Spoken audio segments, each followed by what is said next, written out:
First at 11 tonight, President Trump is back in New York City and at Trump Tower for the first time since taking office. His arrival comes amid a civil rights investigation into the attack in Charlottesville. CBS 2's Hazel Sanchez live in Midtown with more for us. Hazel.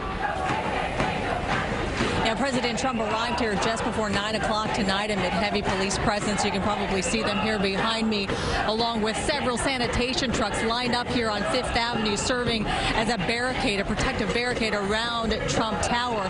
You can also probably hear there are still a couple dozen demonstrators out here. There were hundreds of them earlier, peacefully gathering, all calling for an end to the violence like we saw in Charlottesville, Virginia, and calling for justice for victim Heather Heyer. Tonight, President Trump touched down at JFK Airport after a quick round trip to Washington, where he denounced the violence at the Unite the Right rally in Charlottesville, Virginia, that left 32-year-old Heather Heyer dead. The president promised the swift prosecution of anyone involved, and this time called out white supremacist and neo-Nazi groups by name. Racism is evil, and those who cause violence in its name are criminals and thugs, including the KKK, neo-Nazis, white supremacists, and other hate groups that are repugnant to everything we hold dear as Americans. Trump also responded to critics who questioned his broad condemnation of the groups involved in the violence. Mr. President, can you explain why you did not condemn those hate groups by name over the weekend? They've been condemned. They have been condemned. In New York, thousands of people rallied outside Trump Tower amid heavy police presence. More demonstrated in Upper Manhattan, crying out for justice for Heather Heyer and an end to racial hatred.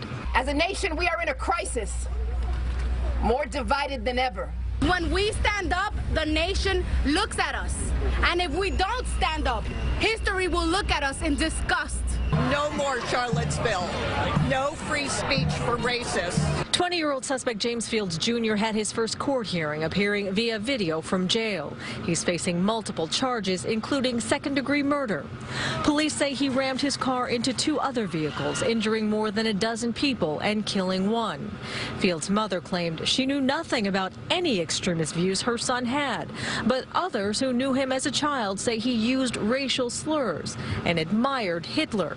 Derek Weimer was Fields' high school history teacher. He loved Hitler and he loved, the Nazi movement. They were all, geniuses. Those are ideals victim Heather Heyer fought against, says her mother, who is vowing to not let her die in vain.